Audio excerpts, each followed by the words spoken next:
வணக்கம். இன்றைக்கி நாம் இந்த வீடியோவில் ஆசிரியர் ப. திருமலை அவர்கள் எழுதிய வாழ்வியல் விதைகள் என்ற புத்தகத்தை பற்றி இந்த வீடியோவில் பார்க்கலாம். வாங்க வீடியோக்குள்ளே போகலாம். வாழ்வியல் விதைகள் இதுதான் அந்த புத்தகம்.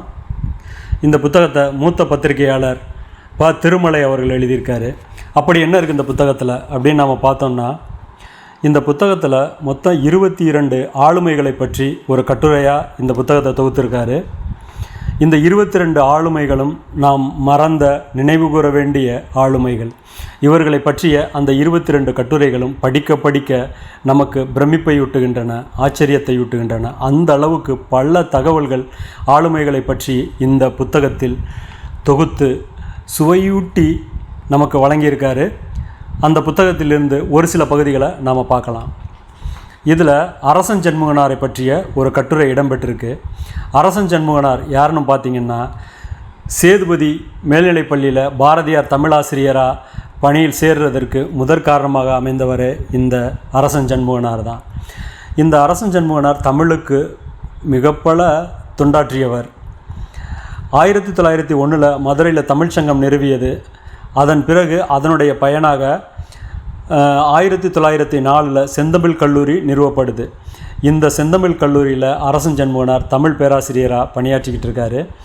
அந்த நேரத்தில் ஒரு நிகழ்ச்சி ஒன்று அந்த கல்லூரியில் நடக்குது. அந்த நிகழ்ச்சியை பொறுப்பேற்று நடத்தி கொண்டிருப்பவர் அரசன் சண்முகனார் தான். அந்த நிகழ்ச்சியில் பல புலவர்கள் வந்திருக்காங்க. எல்லாருமே உணவருந்துவதற்காக உணவு கூடத்தில் உட்கார்ந்துருக்காங்க. அதில் ராமானுஜ ஐயர் இவர் உணவு பரிமாறிக்கிட்டு இருக்கார் எல்லாருக்குமே. அந்த நேரத்தில் ஒரு புலவர் சொல்கிறாரு, எல்லாருமே கூடியிருக்கான், இப்போ ஒரு கவிதை போட்டி மாதிரி ஒரு சின்ன கவிதை நடத்தினா கொஞ்சம் நல்லா இருக்குமே அப்படின்னு சொல்லிட்டு எல்லாருமே ஆளுக்கு ஒரு கவிதை பாடலாம் அப்படின்னு ஒரு புலவர் சொல்கிறாரு. அதை அரசன் சண்முகனாரும் ஏற்றுக்கிறாரு. அதுக்கான நெறிமுறை என்ன அப்படிங்கிறத அரசன் சண்முகனார் தான் தீர்மானிக்கணும் அப்படின்னு சொல்லி எல்லா புலவர்களுமே சொல்கிறாங்க. அப்போ அரசன் சண்முகனார் சொல்கிறாரு, ஈற்றடி சங்கொடுவா என முடிய வேண்டும், இதுதான் அந்த கவிதைக்கான நிபந்தனை அப்படின்னு சொல்லிட்டு அரசன் சண்முகனார் சொல்கிறாரு. அப்போ ஒவ்வொரு புலவர்களாக பாட ஆரம்பிக்கிறாங்க. ஒரு பக்கம் ராமானுஜ ஐயர் உணவு பரிமாறிக்கிட்டு இருக்காரு. அதை பார்த்துட்டு ஒரு புலவர் பாடுறாரு, ரசங்கொடுவா ராமானுஜம் அப்படின்னு பாடுறாரு. அடுத்த புலவர் அதிரசங்கொடுவா ராமானுஜம் அப்படின்னு பாடுறாரு. இதற்கடுத்து இன்னொரு புலவர் பாயாசங்கொடுவா ராமானுஜம் அப்படின்னு பாடுறாரு. இப்படி ஒவ்வொருத்தரும் அப்படியே பாடிக்கிட்டே வந்துக்கிட்டு இருக்கும்போது கடைசியில் அரசன் சண்முகனாருக்கு பாட வேண்டிய சூழல் வருது. அப்போது ராமானுஜ ஐயர் பரிமாறிக்கிட்டு இருக்க அந்த உணவு முடிஞ்சிருது. அப்போது இவர் எதை பற்றி பாடுறது அப்படின்னு ரொம்ப யோசிச்சுக்கிட்டு இருக்காரு. அப்போ எல்லா கவிஞர்களுமே யோசிக்கிறாங்க, இவர் எப்படி பாடி இந்த பாடலை முடிக்க போகிறாரு அப்படின்ட்டு. அப்போ இவர் சமயோசிதமாக ரொம்ப அருமையாக அதை எப்படி பாடுறாரு. உணவும் முடிஞ்சு போச்சு, எல்லாருமே பாடிட்டாங்க. அப்போ ஏதாவது ஒரு உணவு வச்சு பாடணுமே அப்படின்னா இவருக்கு எந்த ஒரு உணவுமே இல்லை பாடுறதுக்கு. அப்போ என்ன பண்ணுறாரு, ஒவ்வொரு புலவர்களும் பாடினதை அப்படியே எடுத்து பாடுறாரு. ஒவ்வொரு பாடலையும் சொல்லி ரசங்கொடுவா ராமானுஜம், பாயாசங்கொடுவா ராமானுஜம், அதிரசங்கொடுவா ராமானுஜம் அப்படின்னு வரிசையாக சொல்லி கடைசியில் இன்னும் கொஞ்சம் கொடுவா ராமானுஜம் அப்படின்னு சொல்லிட்டு அந்த போட்டியை நிறைவு பண்ணுறாரு. எந்த அளவுக்கு ஒரு சமயோசித புத்தி அரசன் சண்முகனாருக்கு இருக்குது அப்படிங்கிறத இந்த கதையை படித்து பார்க்கும்போது நமக்கு ரொம்ப அருமையாக புரியும். அதே மாதிரி ஆறுமுக நாவலர் தமிழ் மீது அதீத ஆர்வம் கொண்டவர், தமிழை வளர்க்க பெரும்பாடுபட்டவர். இவர் ஒரு தடவை மெரினா கடற்கரையோரமாக நடைபயிற்சி போய்கிட்டு இருக்கும்போது ஒரு குடிசை தீப்பற்றி எரிஞ்சு அந்த வழக்கு நீதிமன்றம் வரைக்கும் போகுது. அந்த வழக்கினுடைய முதன்மை சாட்சியாக ஆறுமுக நாவலரை போட்டிருக்காங்க. ஆறுமுக நாவலர் சாட்சி சொல்ல கூப்பிட்ருக்காங்க. ஆறுமுக நாவலரும் சாட்சி சொல்ல போயிடுறாரு. வழக்கு ஆரம்பிக்குது. நீதிபதியும் உட்காந்துட்டார், மொழிபெயர்ப்பாளரும் பக்கத்தில் இருக்கார்.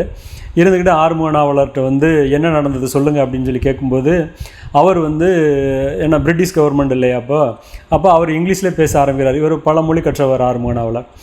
அப்போ இங்கிலீஷில் பேசும்போதே மொழிபெயர்ப்பாளர் சொல்கிறாரு, அதெல்லாம் எங்களுக்கு வேண்டாம், நீங்கள் தமிழ்லே பேசுங்க, நான் எனக்கு மொழிபெயர்க்கக்கூடிய பணி எனக்கு இருக்குது, நான் மொழிபெயர்த்து நான் நீதிபதிக்கிட்ட சொல்லிக்கிறேன், நீங்கள் தமிழ்லே சொல்லுங்கள் அப்படின்னு சொல்லிட்டு மொழிபெயர்ப்பாளர் ஆறுமுக நாவலர்கிட்ட சொல்கிறாரு. அப்போ ஆறுமுக நாவலர் தமிழில் பேச ஆரம்பிக்கிறாரு. அஞ்ஞான்று எள்ளி எழ நாணாளி போதின்வாய் ஆழிவரம் பனைத்தே காலேற்று காலோட்ட புக்குழி அப்படின்னு சாட்சி சொல்லியிருக்காரு.